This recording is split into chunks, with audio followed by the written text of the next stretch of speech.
Os ricos estão ficando mais ricos, mas os pobres estão deixando a pobreza mais rápido. Crescimento da alfabetização, longevidade, calorias ingeridas. Os indicadores sociais apontam um enorme progresso na qualidade de vida em todos os continentes. Na década de 70, apenas metade das mulheres do mundo concluíam a educação primária. Hoje, esse número chega a 90%. Voltando mais para o passado, no século XVII, o ser humano mais poderoso era o rei francês Luís XIV.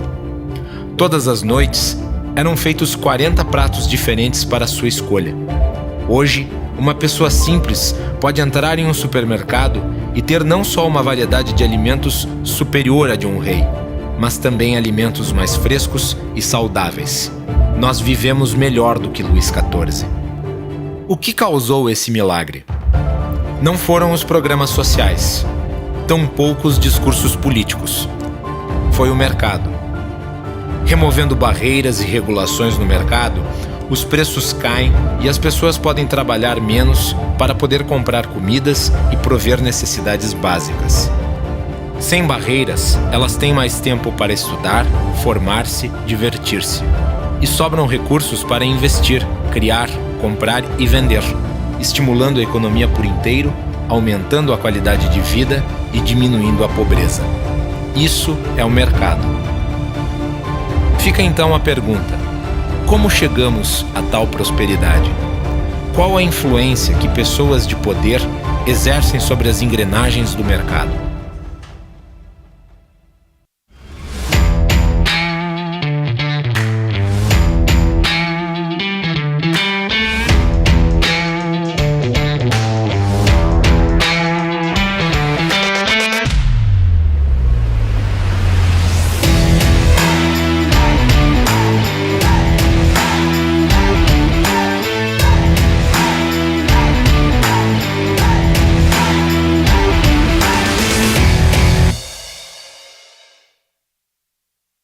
Num primeiro momento, nós tínhamos lá os seres humanos primordiais, ou semi-humanos, se agrupando e buscando simplesmente coletar, né, o alimento.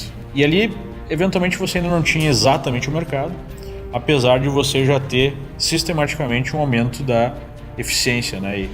E lembra dessa palavra, eficiência ou produtividade, porque é isso que efetivamente gera o aumento da prosperidade humana, né? E aí se tem, né, já nos primeiros grupamentos, um outro aspecto de extrema importância para o desenvolvimento humano, que é a confiança, né? Se nós formos para pensar, toda a economia, todo o sistema financeiro, ele é baseado na confiança, né? Até porque nós trocamos bens, trocamos serviços por pedaços de papel. E esses pedaços de papel são só um instrumento, porque o que está por trás desse instrumento é a confiança em todo o sistema, né?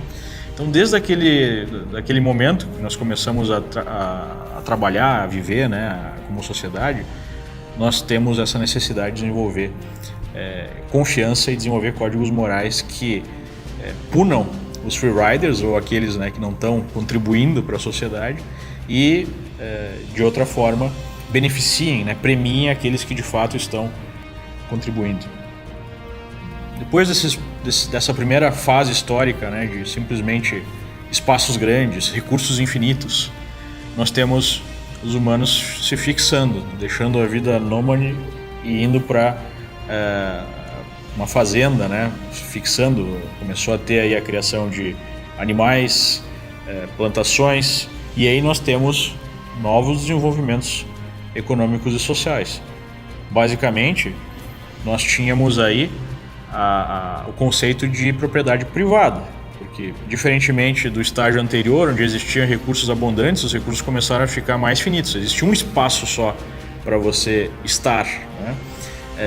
E você tinha o conceito, a partir do momento que você se fixa, em criar essa reserva de valor que vai ficar para os seus descendentes, por exemplo. Isso aumenta o estímulo de você criar valor, né?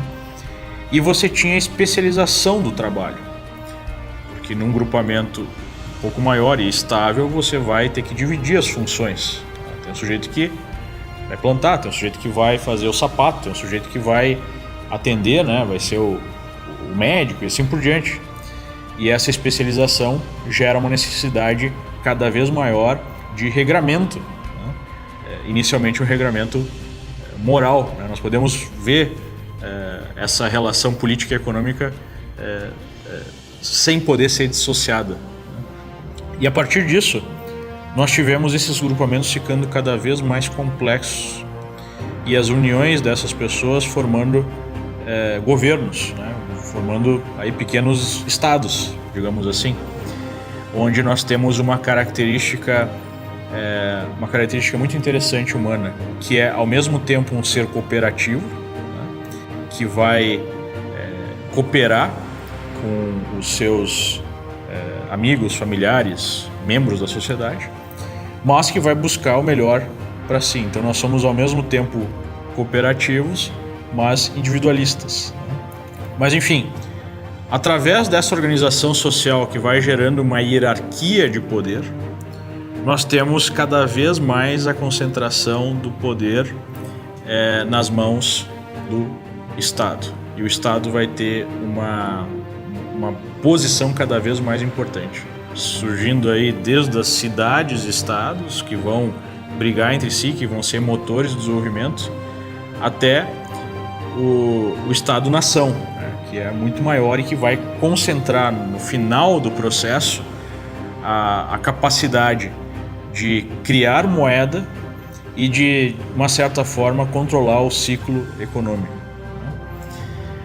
De todo o estudo da história do desenvolvimento do mercado, em paralelo com o desenvolvimento humano, nada é mais radical do que aconteceu, né, aí a partir do século XVIII na Europa, quando nós tivemos a Revolução Industrial. Se nós pegarmos qualquer gráfico que demonstra o nível de renda, o PIB per capita, enfim, quanto de alimento em média uma pessoa consome, qualquer gráfico que você pegue, você tem o que os economistas chamam de taco de hóquei, um gráfico em forma de taco de hóquei, um aumento exponencial de riqueza exatamente a partir desse ponto. Foi uma longa evolução para nós chegarmos, uma longa e lenta evolução, uma maturação para nós chegarmos nesse ponto. Imaginem todo o conhecimento que foi sendo acumulado aos poucos, a evolução das regras, passando por fases extremamente violentas para fases de bonança, onde nós fomos num processo de teste, né, e erro, teste e acerto, criando as bases para isso, né? No meio do caminho surgiu a imprensa, por exemplo, que aumentou a capacidade de transmitir as informações, os códigos morais foram ficando mais refinados, problemas sérios que nós tínhamos no passado foram sendo resolvidos por essa estrutura moral, né? Essa estrutura social. Quando você tem uma sociedade que começa a ter armas e começa a ter a capacidade de se expressar, a capacidade de falar, você não tem mais um líder que pode simplesmente chegar e gerar um ato de violência para controlar o poder. Você tem seres que se unem para combater uma opressão. Então você começa a ter lideranças que precisam se importar com o grupo, precisam entregar alguma coisa para o grupo, seja a proteção do grupo, seja a capacidade de resolver conflitos, né? E a partir disso, você vai evoluindo nesse código moral e nesse aumento de consciência, até que nós temos uma situação que nós temos plantado ali os princípios que vão gerar essa explosão de crescimento. Basicamente, nós temos um Estado de Direito, onde há a evolução do pensamento aí judaico-cristão ou de outras correntes pelo mundo, da ideia que o indivíduo tem muito valor e que esse indivíduo precisa ser, de uma certa forma, protegido. Ele tem direitos naturais que precisam ser respeitados, né? A liberdade, a capacidade de trabalhar, a capacidade de se expressar, a liberdade para empreender, para enriquecer, enfim, para produzir. E nessa estrutura social ela tem que ser, né, organizada no sentido de prover essas liberdades.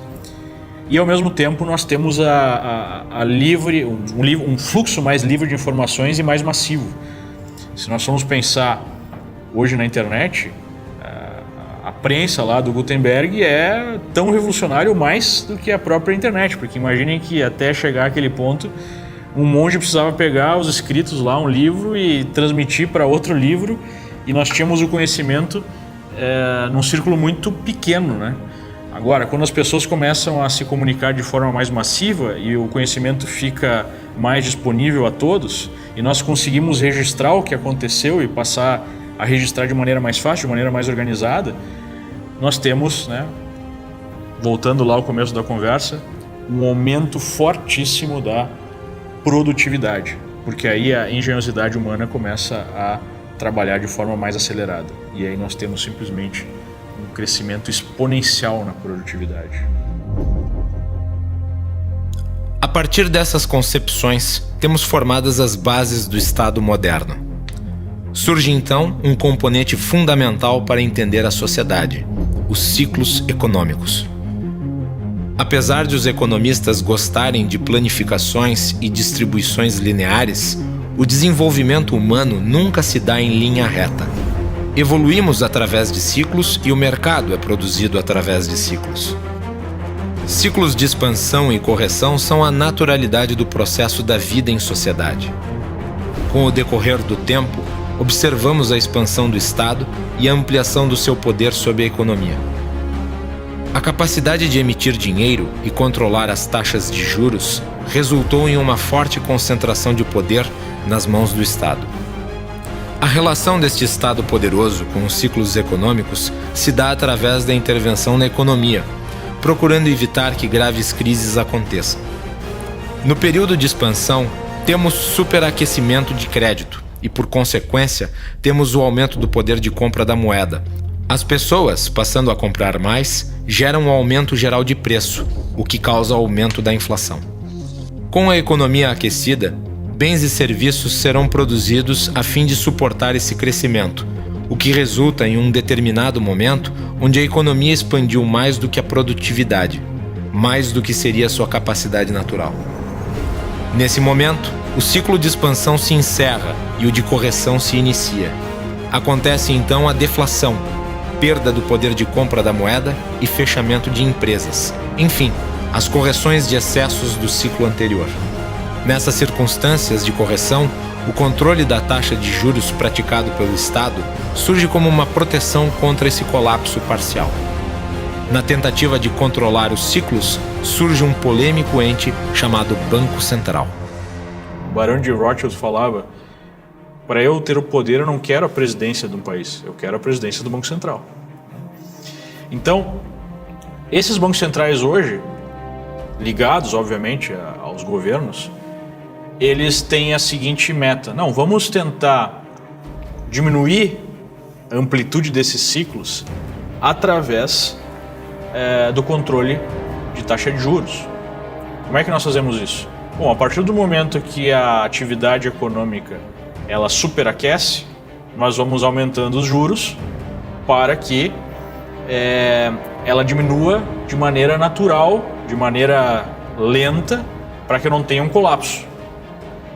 E aí, quando eu diminuo essa atividade econômica de maneira lenta, eu vou criar algum nível de recessão, e quando nós tivermos esse nível de recessão, eu vou diminuir as taxas de juros para injetar recursos na economia. Eu vou injetar recursos na economia com o objetivo de reativar a economia, né? A tese é muito interessante, mas o que tem acontecido de uma maneira generalizada é a exploração política disso. Porque, lembrem lá do começo da nossa conversa, sempre que eu tenho alguém no poder, o objetivo número 1 desse alguém no poder, ou desse grupo no poder, é manter esse poder e usualmente expandir esse poder. Então, basicamente, nós temos, como resultado disso, ciclos que continuam acontecendo e que são até exacerbados exatamente pelo objetivo político, e é exatamente isso que nós temos hoje. Nós temos hoje uma economia controlada por governos, né, estados, através dos bancos centrais, com um nível de intervenção muito grande. Esse nível de intervenção ele pode ser maior num país como a China, ou pode ser um pouco menor num país como os Estados Unidos, mas ele está presente. Então aquele grande crescimento que nós tivemos lá na Revolução Industrial, hoje, né, ele é colocado numa certa camisa de força por conta desse controle estatal que nós temos da economia de uma maneira que não é tão clara para as pessoas, né? Muita gente coloca que com a queda do Muro de Berlim, com, né, a destruição do modelo soviético, pelo menos, nós temos aí o reino do livre mercado. Não é bem assim. Nós temos o reino do mercado que é livre até certo ponto. E isso aumenta, né, o nível de importância de entender os fatores políticos. Porque, em última análise, essas decisões de política econômica, política monetária, né, elas dependem, né, de uma decisão de ir para um lado ou para o outro, que vão gerar aumento do ciclo, né, um tempo maior de ciclo, e via de regra vão criar inconsistências que vão colapsar e gerar novos ciclos. E exatamente isso que nós temos que entender para entender aí o ciclo mais macro, né? Nós podemos ver isso claramente no último ciclo de crescimento que nós tivemos no Brasil. Nós tivemos um ciclo de alta no mercado brasileiro a partir de 2002, né, quando nós tivemos Lula no poder, e que muitos defensores de Lula colocam como um exemplo de como ele foi um grande governante, porque nós tivemos um ciclo de bonança no Brasil, de prosperidade, mas não foi algo criado, né, por ele. Foi algo criado anteriormente, com as bases que nós tivemos de pequenas reformas, e nós passávamos no mundo num ciclo de expansão desses que eu acabei de falar. Então, tanto o entendimento desses ciclos econômicos produzidos por decisões políticas, quanto a interação entre esse ciclo de decisão política, resultado econômico e novo ciclo político, é preciso entender para tomar decisões de vida, decisões, né, de um empreendedor, ou se eu sou um assalariado, enfim, decisões de investimento do meu capital e decisões, enfim, gerais, né? Se você compreende essa dinâmica, você tem uma capacidade muito grande de perceber, aí eu tenho uma grande chance de perceber o que vai acontecer no futuro. A questão toda né, e esse é o ponto que nós vamos bater muito, a concentração de poder leva sempre a decisões que dependem de uma pessoa, de um grupo. E esse grupo vai tomar essas decisões não para o bem da sociedade, mas para o bem desse grupo ou dessa pessoa. Então, talvez a decisão que fosse a decisão para o bem da sociedade naquele momento seria: vamos enxugar, vamos talvez abrir espaço para uma correção de mercado para algum tipo de recessão que é salutar, né? Porque se a gente não fizer isso, a próxima recessão vai ser muito forte. Tem um ciclo natural que acontece nas florestas, né? De tempos em tempos, uma floresta ela precisa de queimadas. Então, o que acontece? Naturalmente acontece uma queimada, cai um raio na floresta, enfim, por algum motivo nós temos uma queimada, essa queimada limpa a floresta, né, e deixa ela pronta para semeadura de novas árvores. Se fica muito tempo sem essa floresta ser queimada, digamos assim, vamos dizer uma queimadura leve, o que acontece é que se gera muito combustível para o próximo incêndio. E aí o próximo incêndio ele é tão violento que ele chega a queimar o solo. Ele não limpa simplesmente, ele queima o solo. E aí aquela floresta ela fica impossibilitada de se recuperar por muito tempo. Ela vira uma floresta morta. O que aconteceu na economia em 2008, 2009? Na época que era o momento, né, natural, digamos assim, de uma correção, por motivos políticos, não se quis aquela correção, não se quis aquela leve queimada. Se expandiu o ciclo de maneira artificial. Quando a queimada veio, ela foi destruidora. Foi a maior crise que nós tivemos desde 29. Na verdade, por alguns parâmetros, foi uma crise mais forte em 29, que é reconhecida como a crise mais aguda da história do capitalismo mundial. Mas no Brasil, essa crise que nós tivemos né, gerada por essa decisão política foi mais intensa que a crise de 29. É por isso que a história do Brasil, de uma maneira geral, ela pode ser definida como uma série de voos de galinha, né?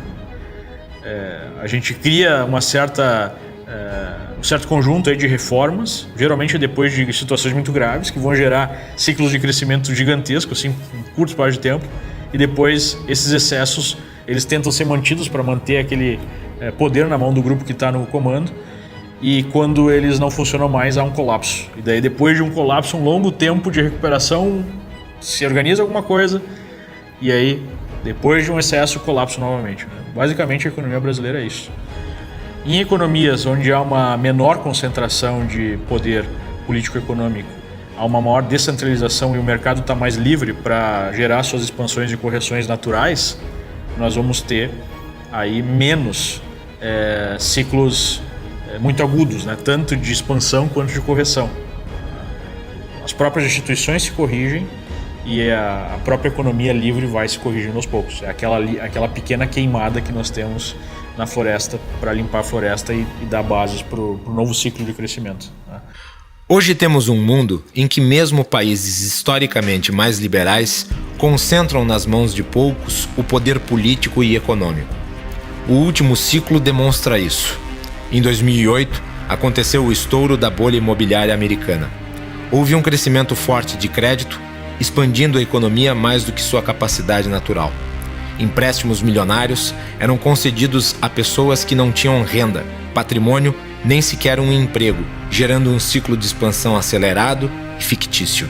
Ocorreu então o colapso mundial da economia.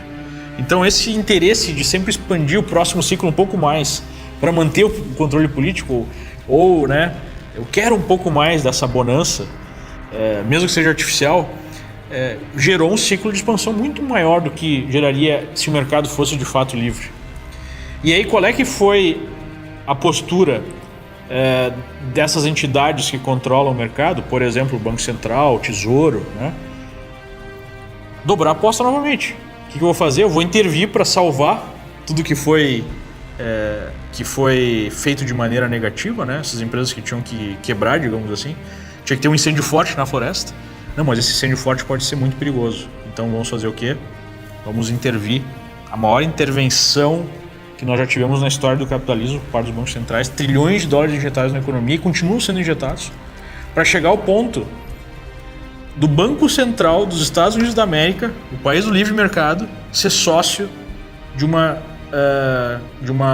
produtora de automóveis, né, da GM, por exemplo, ou de uma seguradora. Ou seja, nós vimos um governo, em tese livre, estatizando, mesmo que temporariamente, a economia para evitar a correção necessária. E aí o que a gente fez novamente? Empurramos o problema com a barriga. Só que nesse empurrar o problema com a barriga, vai se diminuindo o quê?